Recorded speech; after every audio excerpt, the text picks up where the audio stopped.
Oke, baik teman-teman, ini adalah Polytron ya, fantastik ya. Kita coba dengerin nih suaranya nih, apakah dengan speaker yang double kanan kiri ini memiliki suara yang wow apa enggak nih, kita tes.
Oke, teman-teman, begitu suaranya ya.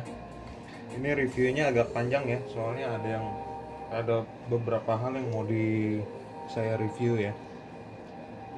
Dari suaranya dulu ya. Ini suaranya gimana ya? Jadi kalau menurut saya ini treble-nya ini ketinggian banget ya. Jadi seperti yang teman-teman tahu, kalau yang ngikutin video-video saya sebelumnya, saya menggunakan ini terus. Dan ini equalizernya, bassnya saya tinggiin, treble-nya atau treble-nya saya rendahin gitu ya. Dengan kondisi seperti ini aja yang nggak pernah saya rubah-rubah equalizernya, treble-nya masih tinggi banget.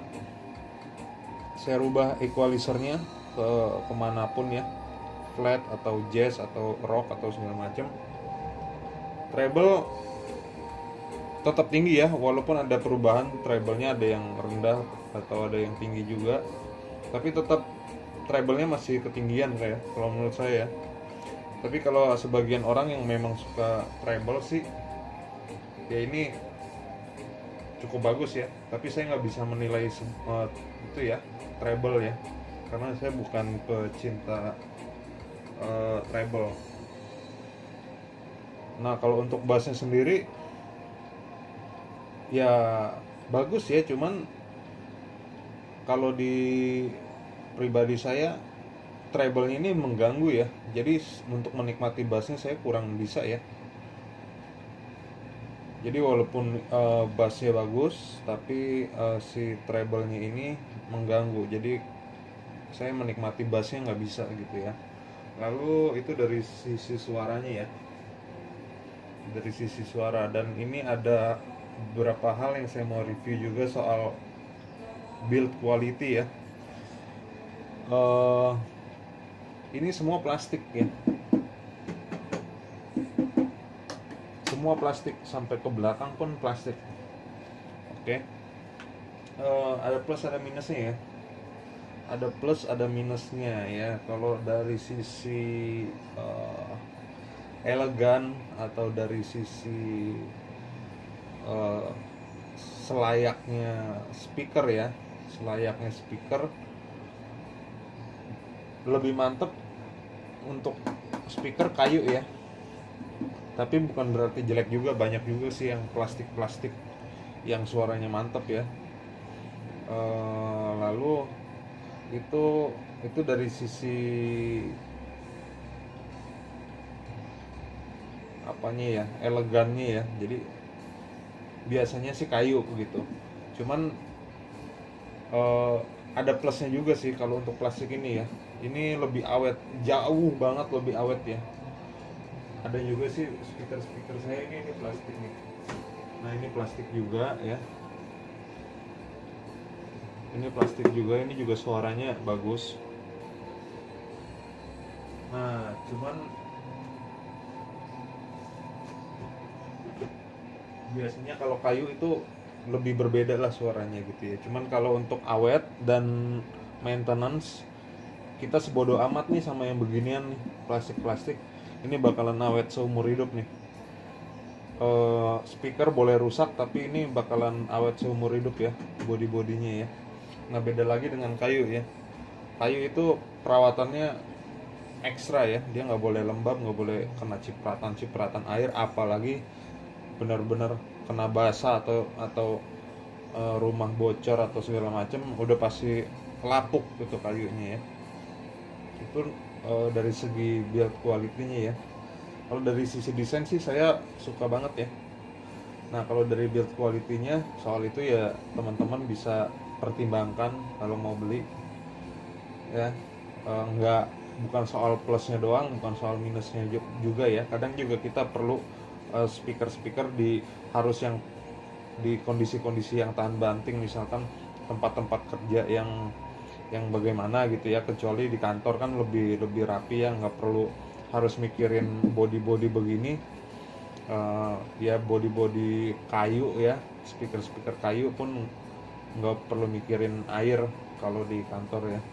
Tapi kalau untuk tempat kerjanya mungkin di bengkel buat di mana, ini nggak bakalan rusak ya, kecuali kejatuhan mesin motor, nah baru hancur dah. Nah kalau itu dari sisi fisik ya. Lalu saya mau lanjut ke sisi remote ya. Ini remote ada beberapa komplain ya, beberapa atau sedikit komplainan ya. Nomor satu adalah bentuk tombolnya ya. Bentuk tombolnya ini terlalu banyak yang sama ya. Ini bulat semua. Ini hanya ini doang nih yang agak sedikit membedakan ya. Kenapa saya perlu ngomong seperti itu? Karena terkadang kalau kita udah sering pakai, kita dengan meraba tuh udah paham, oh ini kotak, lalu sebelah sini apa, sebelah sini apa, sebelah sini kita nggak perlu lihat tulisan ya. Tapi kalau sama semua seperti ini, banyak kendalanya ya, kita harus benar-benar melihat ya. Saya kasih contoh di remote lainnya. Ini contoh remote lainnya. Nah seperti ini kan, kita setelah udah pakai sehari 2 hari tuh kita udah paham di lingkaran ini apa, lalu di sebelah kiri atasnya apa, sebelah sini. Nah lalu dengan bentuk yang berbeda pula di sini ya, di sini volume, di sini next gitu ya. Ini banyak tombol-tombol penting yang kita cuman meraba kita bisa paham ya. Nah contohnya lagi yang ini ya, ini ada lingkaran, kita langsung paham bawahnya apa, ininya apa. Lalu ini ya, dengan meraba tuh kita paham.